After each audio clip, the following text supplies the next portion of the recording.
grabar. Entonces, regresando un poquito en el tema de calidad total, estábamos hablando de que la calidad total justamente son los procesos que podemos hacer para que el sistema funcione y tenga el cliente una buena experiencia, tanto en la manera de ser atendido, tanto en el producto en sí. Pero ojo, hablamos de que como administradores generamos todo el sistema, es decir, el sistema de incentivos y de recompensas ¿tiene que ver con el calidad total? Sí. ¿El sistema de mercadotecnia tiene que ver con calidad total? Sí. ¿El sistema contable tiene que ver con la calidad total? Sí. Todo tiene que ver. ¿Por qué? Porque de alguna manera u otra van impactando como un efecto cadena en la atención y eso a su vez, pues va generando que una empresa pueda tener ciertos estándares o no, ¿vale? Y entonces por ahí va con la calidad total.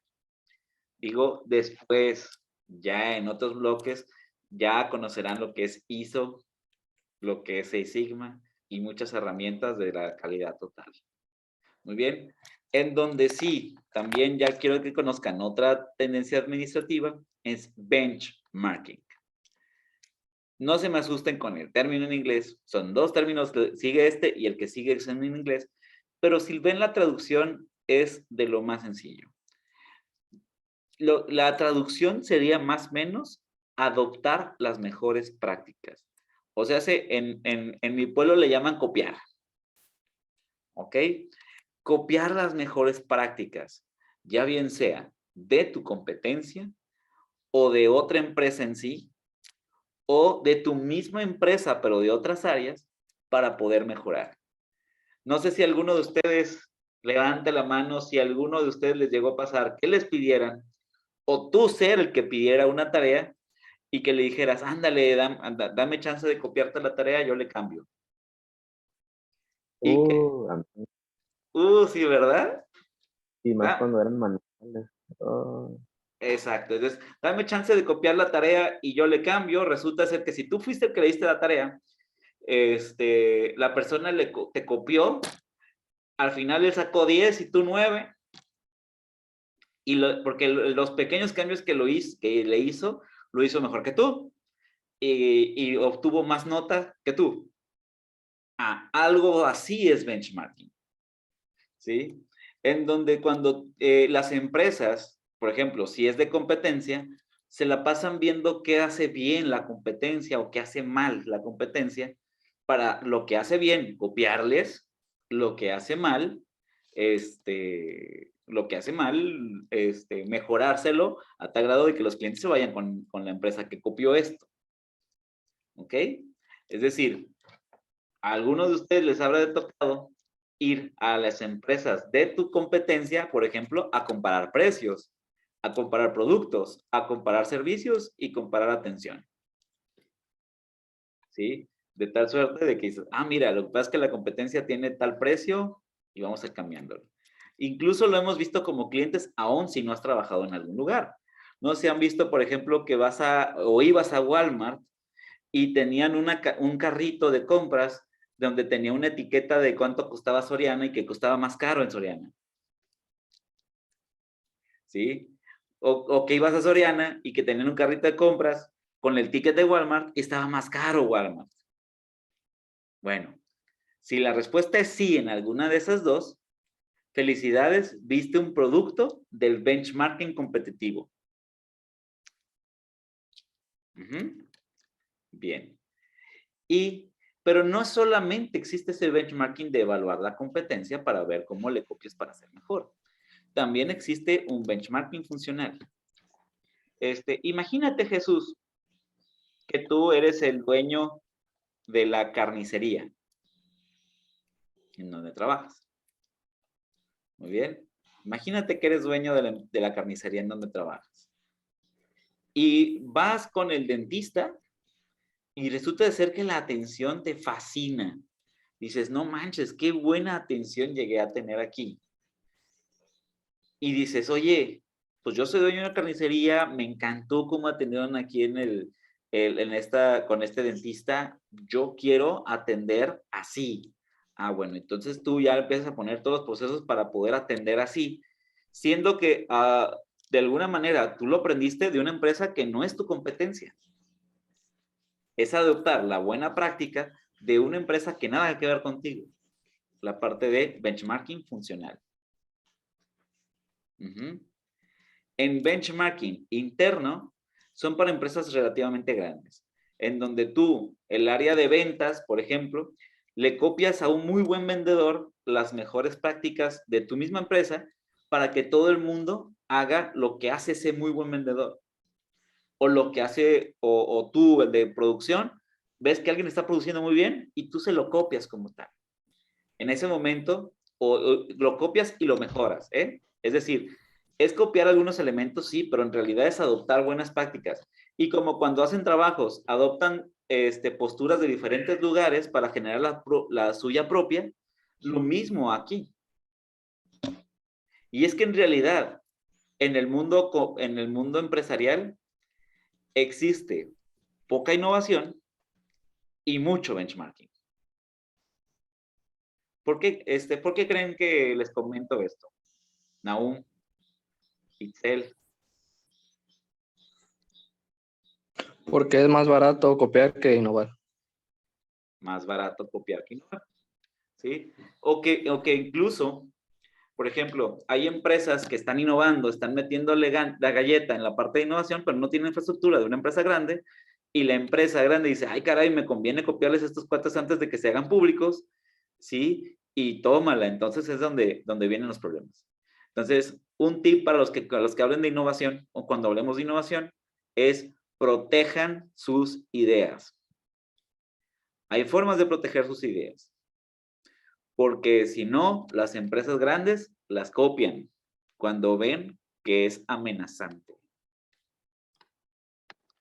Muy bien. Entonces, vamos por ahí con el benchmarking. Reingeniería es otro de los términos que también quiero que vayan adoptando de la administración. La reingeniería tiene que ver con diseñar procesos de organización. Pero nada más es cuestión de que se aprendan el prefijo y el sufijo. ¿Qué dice el prefijo? Re. Re. Ajá. Pues no sé. Re. Poner. Utilizar. Ándale. Reutilizar. Reciclar. Como volver a hacer, ¿no? Ándale. Volver a hacer. Exactamente. Y entonces cuando estamos hablando de reingeniería, es volver a hacer ingeniería. Es decir, volver a construir algo de tu proceso o de tu administración. ¿Sí? Y es otra técnica. Estás estableciendo volver a construir algo o mejorar algo que ya tenías.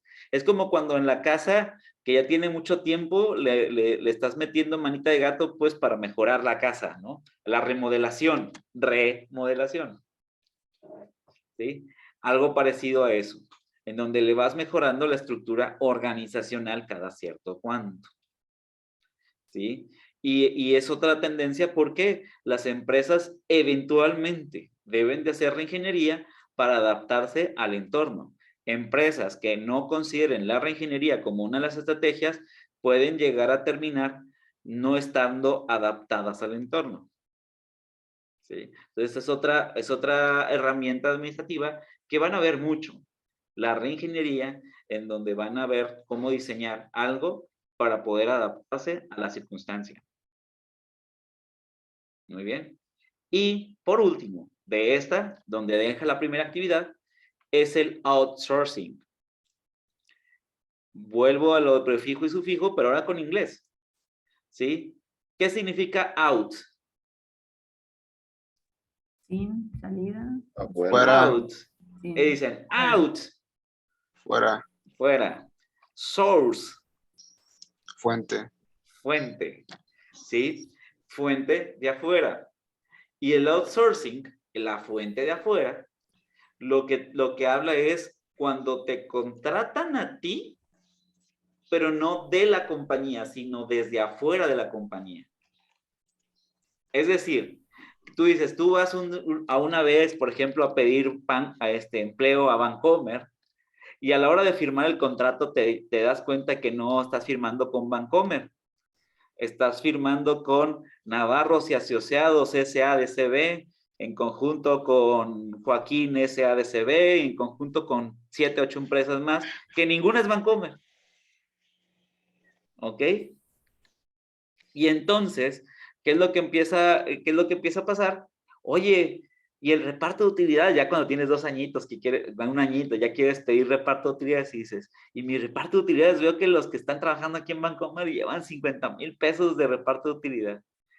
Y te dicen, no, pues que tú no trabajas en Bancomer. Tú trabajas en Navarro y Asociados y Joaquín y Asociados, y esa empresa no dio utilidad. Por lo tanto, no te toca la utilidad. ¿Ok? Entonces, el outsourcing es algo que ya está cada vez más penado y está próximo a ser ilegal, pero que sigue existiendo en demasía en las empresas. Sobre todo en grandes ciudades, en donde existen muchas agencias, en donde se convierten en intermediarios de empresas medianas y grandes. Para las empresas medianas y grandes a todo dar. ¿Por qué? Porque reduces impuestos, reduces pagos de control de costos de operación. Segundo, ya no tienes que pagar antigüedad. Si una persona es dentro de tu compañía, ya no lo requieres, si lo tienes que despedir, tienes que pagar la liquidación. Acá no, simplemente lo dejas de contratar y ya. ¿Sí? ¿Aceleras procesos? Sí, porque a lo mejor tú requieres una persona por cierto tiempo eventualmente. Y no tienes que hacerle todo el proceso de contratación para después sacarlo. Simplemente es una prestación de servicios y ya. ¿Sí? Reduces riesgos, pues que si te sale malito, pues simplemente dejas de contratarlo y ya. Ya no pagas esa liquidación. ¿Sí? Y mejoras de enfoque a la compañía, por supuesto. Pero perdonen mi sesgo hacia irme hacia la persona. Definitivamente el outsourcing no es bueno para las personas que trabajan de outsourcing. Porque les puedo poner miles de ejemplos de esos. Pero imagínense que yo soy Bancomer y tengo tratos con Navarros y Asociados y con Joaquín y Asociados, en donde yo, Bancomer, le pago a Navarros y Asociados 30,000 pesos al mes por ese trabajador. ¿Cuántos de esos 30,000 pesos creen que le va a tocar al trabajador per se? No, pues. ¿Depende del mes o de la quincena? Ponle tú, de 30 mensuales. Unos 5,000. También fuiste bien extremo. No, también. Sí, de 30 te van como a 16 a 14. Pero ponle tú, de 16 te vas a 8 a 10. De 10 te vas a 5 a 6. Te vas como a la mitad. Una empresa, simplemente por prestar los servicios de hacer la contratación, se lleva el 40 al 50% de lo que le tocaría la nómina del trabajador en un esquema de outsourcing. Ok. ¿Ok? Maestro, por eso es sobre el tema que el presidente quería cancelar todo eso, ¿no? Los contratos y cosas así. El outsourcing está a nada de ser ilegal, pero se sigue usando. Utilizar intermediarios para hacer eso. O también incluso el mismo gobierno tiene mucho intermediario, en donde personas ganan una licitación que son amigos de, y el trabajo lo hacen otras personas u otras empresas. Y nada más por usar el nombre, se ganan una comisión. ¿Ok? Ojo, hay herramientas. Sí, Víctor, buenísimo, qué bueno que entraste ahí. Víctor, ¿sí? Por ejemplo, ahí en el IMSS, que están utilizando el concepto como de servicios de limpieza, ya quitaron a la gente de intendencia y ya contratan empresas de limpieza, por así decirlo, que son los mismos trabajadores que estaban de intendencia, pues los contrató otra empresa. Pero ya sin sindicato. Ajá, pero entonces ahí, o sea, ahí contaría también eso. Totalmente, sí, es un outsourcing. Sí. Sí, porque ahí al contratar el servicio de limpieza de otros y contratar a los mismos trabajadores del IMSS, Lo único que hiciste fue quitarles el sindicato y las prestaciones originales que tenían. Oye, el IMSS tiene dentro de su reglamento 90 días de vacaciones. ¿Ok? Y pagos de aguinaldos y un montón de cosas. Sí, Héctor.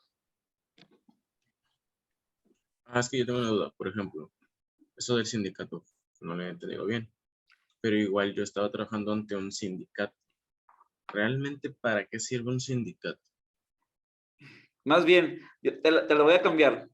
Un sindicato, cuando no existe un sindicato, te vas a dar cuenta por sus políticas tan injustas a veces de una compañía. Es decir, los sindicatos sueles tú pagarles una cuota para que te defiendan como trabajador y que empiecen a hacer negociaciones con los patrones para poder tener mejores prestaciones. Por ejemplo, tú ubicas a los de gobierno del estado, ¿cuánto ganan en general? Que sí les dan un montón de prestaciones y un montón de cosas que dices, comparado con la empresa privada, que no les pagan tanto, pero en prestaciones les dan un montón. Normalmente les dan eso porque hubo luchas sindicales, en donde esos representantes empiezan a pelear por los ejes del poder y empiezan a decir, mira, me corresponde tanto entre las negociaciones, negocian más cosas hacia el trabajador. ¿Lo hacen de gratis? No, porque hay un poder político y hay un poder que tienes que estar pagando cuotas. Pero bueno, luego hay sindicatos que realmente no sirven para nada. Hay sindicatos de juguete, claro que sí, como todo. Y me ha Pero tocado verlos. hay sindicatos que lo que diga el patrón, pues nomás no defiende al trabajador. Y hay sindicatos férreos y duros. El sindicato de gobierno del estado es uno de los férreos y duros, ¿eh?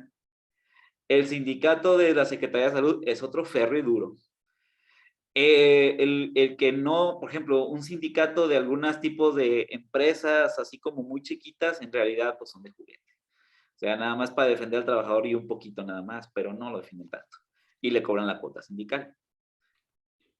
Pero sí, es que es como meter un agente de recursos humanos, pero para el trabajador, no para la empresa. Eso es como funciona más o menos un sindicato. Y créeme que hay sindicatos que pelearon muchas prestaciones. Tan es así que mucha gente después quiere trabajar ahí, por toda la bola de prestaciones que llegan a pelear los sindicatos. Y cuando me dices, te saco del sindicato, te saco de un grupo de personas que te defiendan. Y tú por tu cuenta. ¿Ok? Pero maestro, y cuando no es así, que los sindicatos no apoyan a ellos, ¿en qué les beneficia a veces no apoyar al trabajador? No, pues ya si no apoya al trabajador, mejor te vas a la conciliación y arbitraje, te apoyan más. Y si Oh, apoyan, ya. conciliación y arbitraje apoyan un montón. Ok. Nada más de que Una luego... duda. ¿Mandé? Yo tengo una duda. Sí. Para eso lo que dijo lo de arbitraje y eso, ¿también puedo ir a ver lo de un contrato? ¿O eso es Sí. aparte? Porque es que en mi trabajo a mí me hicieron un contrato, bueno, me lo acaban de entregar hace poquito. ¿Firmaste? Y, ¿eh? ¿Ya firmaste? Sí. Ok. ¿Y te pusieron a hacer cosas que no debías? No, nomás venía lo que era lo que yo era atención al cliente y auxiliar de caja y eso, ¿verdad? Pero que venía lo de mi paga vacacional y eso, pero la fecha era me lo entregaron a mí, decía de enero al julio, algo así, se terminaba y a mí me daban un dinero, un finiquito. 6 Y meses. De 7 meses, contrato de 6 meses, perdón. Ajá, eso. Pero yo le pregunté que si eso tenía, con eso yo podía hacer derecho de antigüedad, porque pues es por seguro, y me dijo que sí. No, los contratos temporales son para eso, para que te finiquiten a los 6 meses y te tienen que hacer otro contrato. Me dice que porque tiene que ver, que si ella llega a los juzgados a pelear con eso, que si yo quiero pelear eso, ella comprueba con el seguro que no me está dando de baja. Pero a mí me dijo, yo fui a las oficinas del seguro y me dijeron que sí, que porque cada vez que se termina el contrato, Te dan de baja. se da de baja. Sí, te dan de baja temporalmente y te vuelven a subir. Entonces, nada sirve que esté trabajando. No, sí sirve, de alguna manera te están pagando, pero no Pues estás sí, generando la pero pues antigüedad yo que supuestamente estoy ahí porque por pues la yo quiero mi casa. casa. Ok, ¿y el IMSS te dijo que no con eso no obtienes la casa en 2 años? No, de hecho tengo un amigo que me dijo que trabaja en el Infonavit, que me dijo que con eso yo no genero derecho a antigüedad y yo no puedo sacar. Es muy difícil sacar mi casa. Así sí. Sí puedes ir a conciliación y arbitraje. Nada más que se la ganan estos cuates que cuando vas a conciliación y arbitraje y haces demanda, pues puede durar la demanda 2 años, 3 años, un montón de tiempo. Y a veces en la cansada ya pues dices, mejor no, bye, Te rindes. te rindes. Pues en Porque tienes diciembre que pagar abogado y un montón de cosas. Ay, no. En diciembre se termina el contrato. El Pero 31 de sí, diciembre. No, pues yo le voy a decir que yo no le voy a firmar nada. antes de tomar una decisión precipitada, nada más haz un efecto político, le llamo mano derecha. Dile, ¿sabes qué? ¿Me das permiso de leer el contrato? Y te lo llevas, no lo firmes en ese momento. Antes de firmar, entonces después lo revisas con alguien que sepa leyes y dile, oye, ¿me conviene o no me conviene? ¿Sí? Le haces como una especie le pides una asesoría pequeña a alguien, ¿me conviene o no me conviene? Y ya a partir de eso, pues con lo que te comente y tú tomas la decisión, ¿sí? Si quisieras salir por la mala, te vas a conciliación. Mira los contratos que me están haciendo y llevamos ya, ellos te van a preguntar, ¿cuántos contratos llevas de estos? Si este es el primero, en realidad para conciliación tienes 6 meses trabajando o menos. No, llevo 2. No, yo sé, pero ¿cuántos contratos has hecho? He firmado 2. 2. Para efectos de conciliación llevas 1 año trabajando, o vas a tener más de 6 meses, menos de 1 año trabajando. Yo sé que tienes 2, pero a lo mejor si no firmabas nada, era por billetes, no hay forma de comprobarlo. No, porque me dijo que, bueno, a mí me estuvo chingue, que el contador le estaba pidiendo eso, que porque como mi empresa tuvo un problema, se separaron pues, porque también hay otra tienda que se llama igual, se separaron, entonces pues tuvieron que ir a juzgados y no sé qué, entonces ahorita ya todo llega a nombre de mi patrona, y me dijo, es que con la otra muchacha está la administración de antes. Le dije, ¿cómo va a estar la administración de antes si se supone que ya cambiaron papeles y todo? Y me dijo, no, pero es que sí. Y me dijo que porque el contador le estaba exigiendo que yo le firmara. Yo ni siquiera conozco al contador y nunca lo hemos conocido. Cuando firmas, estás dando tu consentimiento. ¿Ok? Entonces, antes de firmar, pero políticamente con la mano derecha, para que no digan, no te firmo ya, y ya con eso, pues, te cierras la puerta a lo mejor de la fuente de trabajo, o la fuente de ingresos, o X, Y. Yo lo llegué a hacer alguna vez así, y alguna vez me llegaron a pedir firma, y decir, oye, ¿me das permiso de leerlo, pero a detalle, y con lujo de detalle, y te lo entrego, despuesito? Sí, que no sé qué, pero urge, sí, y ya vacías con mano derecha, vas y lo consultas lo antes posible con un experto legal y si te conviene firmar o no. En esa época, perdona que lo diga y en grabación, me hice pato. Es decir, no me convenía firmar y dije, sí, y seguí trabajando y ya, oye, sí, nada más un pequeño detalle y ya no lo firmé. Se les olvidó, bueno, con la misma operación, lo fui haciendo para no firmarlo, no me convenía firmar. Pero jamás fue como un, hey, no lo voy a firmar y nada. Fue como un, sí. Y fui llevándolo poco a poco y sutil. ¿Okay? Porque me dijo un amigo que si yo quisiera, bueno, le podía hacer el comentario a ella de que ahí en el contrato me pusiera que me está validando mi antigüedad. Eso sí. Pues ya estás asesorada mejor que en la clase, sí, está perfecto. Sí, pero es que ella me dice que no es cierto, que no sé qué. No, pues es como, pues si a mí no me conviene algo, pues te voy a argumentar sobre lo que me conviene. No, yo le dije, porque hasta ahorita me lo estás entregando, ya te tengo 6 meses trabajando, porque hasta ahorita. Pero pues sí, voy a hacer eso. Mira, la conciliación y arbitraje normalmente le da razón al trabajador hasta que el patrón tiene evidencias de lo contrario. La evidencia del patrón pues, son tus firmas, son tus de acuerdo, son otras personas que firmen, cosas de esas. Testigos. Entonces, testigos, exacto. Mientras no tengan un marco de evidencia, conciliación y arbitraje, por por su misma función, debe ir creyéndole al trabajador. Está ahí. Gracias. Entonces, para que darle una vueltita ya por el centro. Sí. Okidoks. Ojo, anticipo, no esperes algo sencillo y rápido. Es algo más lentito de lo que uno quisiera. Pero pues puedes verlo. Ojo, por ver no cobran, dicen, ¿no? Puedes verlo y ya después tomas decisiones. Bien. Regresando, chicos, al tema de otros. Me encantó porque hubo aquí dudas interesantes, ¿no? Hay una actividad.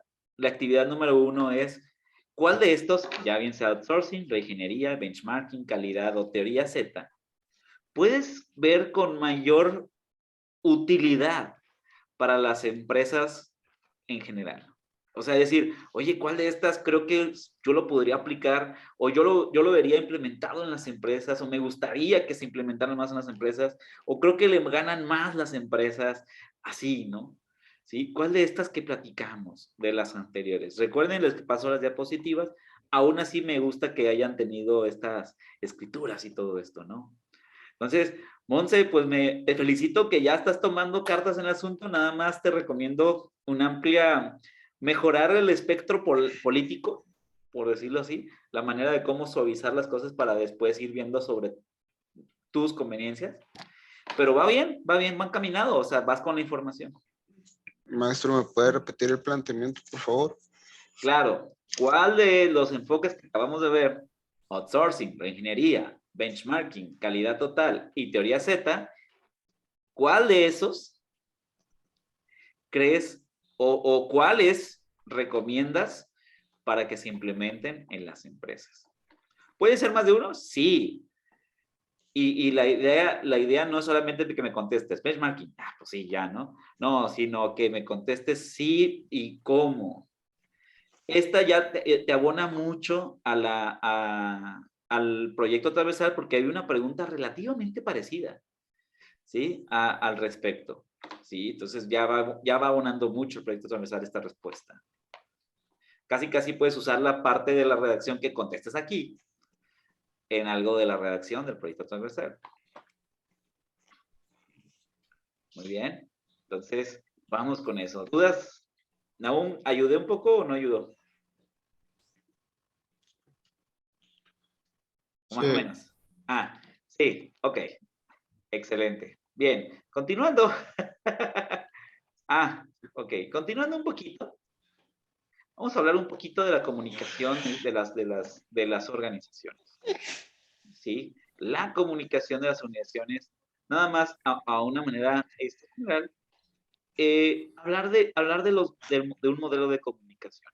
Al final del camino, para que exista comunicación, debe existir una persona que transmita algo y una persona mínimo que la reciba, efectivamente. Y se ve más o menos por así, dice, el que lo transmite se le llama emisor. ¿Por qué? Emite, lleva un sonidito o lleva alguna manera para poder transmitirlo. Y el otro que se llama R, se le llama receptor. Recibe información. ¿Qué información? El mensaje. Chicos, si yo les hablara ahorita en holandés o en alemán, probablemente me entiendan poco. Si yo supiera hablar esos idiomas, claro está. Sí, probablemente me entiendan poco. ¿Y por qué me entenderían poco? Porque el mensaje está en un código que no conocen. Entonces, para que exista una buena comunicación, el código debe ser comprendido tanto por el emisor como por el receptor. ¿Sí? Entonces, se tiene que transmitir un mensaje. ¿Cuál? Un mensaje que entienda tanto el emisor como el receptor. ¿Y qué es lo que entiende un emisor y qué es lo que entiende un receptor? Entiende lo que ya ha vivido. ¿Por qué me están entendiendo algunos de ustedes? Me están entendiendo algunos de ustedes porque alguna vez en su vida han utilizado las palabras que estoy usando. ¿sí? Porque de alguna manera, aunque les dé términos como benchmarking y como outsourcing y como todo esto, lo acompaño el término nuevo con términos viejos, de tal suerte de que ustedes comprenden lo nuevo a través de autocompletar lo viejo. ¿Y por qué compartimos eso? Porque a la hora de que ustedes transmitan alguna comunicación, deben entender que la otra persona no ha vivido lo que tú has vivido y tienes que buscar un poco de su historia de vida, tratando de anticiparte un poco para poder hacer con el lenguaje algo que quede claro para la otra persona. Incluso podemos hablar de modelos educativos con el modelo de comunicación, pero aquí quiero irme directamente con el modelo empresarial de comunicación.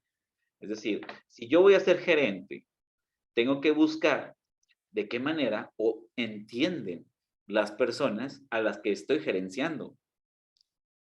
Si yo soy el administrador, si soy el dueño, a la hora de transmitir algo, tengo que hacerlo en un código de tal suerte que los que están siendo subordinados en ese momento puedan tener claridad con lo que están haciendo.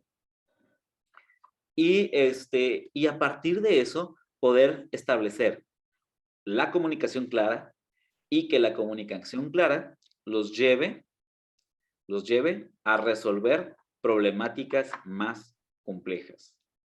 Dentro de la comunicación en las organizaciones hay 6 tipos de comunicaciones. Se suceden 6 tipos de comunicaciones como tal.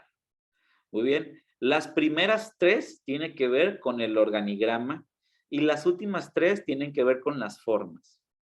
Muy bien. La primera es la descendente. ¿Ok?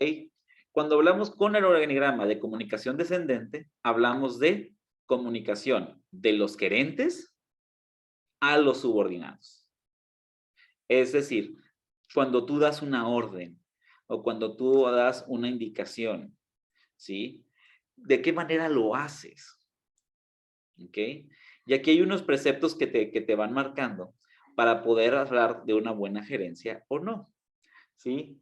¿Me ayudas en este caso, Itzel? ¿Me ayudas con lectura? Ya no estás aquí, Itzel, por cierto. No. Entonces, ¿me ayudas, Carlos? Sí. Yes. Ajá. Comunicación decente es cuando la comunicación se dirige desde la autoridad hacia el subordinado. Se puede mejorar esta comunicación si se aplica actitud positiva ante la comunicación, dar información de interés para los subordinados, comunicación planificada, calidad y oportunidad de información, resumir las comunicaciones. ¿Sigo? Ya. Ok. Calidad de comunicaciones. Hasta ahí está bien. Muy bien. Entonces, lo que decías, Carlos, es una buena manera de comunicarle a los empleados. Es decir, tratar o buscar una comunicación positiva ayudará a que la otra persona escuche. ¿Qué pasa cuando ya empiezas, si llegas por la vida diciendo, hijo de tu tal por cual, tal? Pues a lo mejor algunas personas, al recibir cierto código que lo tome como ofensa, lo primero que harán es cerrarse. ¿Sí? Si no te contestan, probablemente se cierren. Entonces, algo que propone, o más bien, proponer, ayuda a la comunicación, ayuda a que entre el código. Y para que entre el código, la información que tienes que dar tiene que ver con un poco de su interés. ¿Sí? No sé si les ha pasado que cuando llegan a conversar algo que les parece muy interesante, le ponen literal más atención. Y tiene que ver porque pues la comunicación, cuando tiene que ver con interés, es mucho más potente. ¿Bien? Luego, por lo tanto, los jefes deben de planificar su comunicación. Es decir, no hablar por hablar, sino buscar que cuando expresen algo, lo hayan pensado un poco antes al menos, para que de alguna manera las otras personas que reciban la información reciben información condensada y que de alguna manera u otra sea de interés. Si es de interés, se puede aplicar. Me va a decir, pero hay veces que tenemos que comunicar cosas que no son de interés. Buscamos la manera para que esa comunicación genere interés cuando antes no lo generaba. Es decir, entre más vas creciendo, entre más vas arriba en una organización, más tienes que cuidar tu lenguaje. Entonces, una invitación es ir fortaleciendo tu lenguaje en la comunicación. Ahorita, por ejemplo, tomo libertades que no tomaría estando más arriba en una organización. ¿Por qué? Pues porque de alguna manera, ahorita, pues como quien dice, estamos en confianza, por decirlo así. Pero imagínense que de repente estemos en una organización de más de 5,000 empleados o algo en donde cualquier cosa que digas pueda tener un impacto. Y es lo que llegan a ver ustedes ahorita en empresas que no toman ese cuidado y, por ejemplo, en Twitter comentan cualquier barrabasada o en cualquier barrabasada y puede llegar a tener un impacto más fuerte, ¿no? Entre más vas creciendo en una organización, normalmente tu opinión cuenta más. Entonces, es importante, entre más subas, más cuides tu lenguaje. Bien. Chicos, nos vamos a conectar, por favor.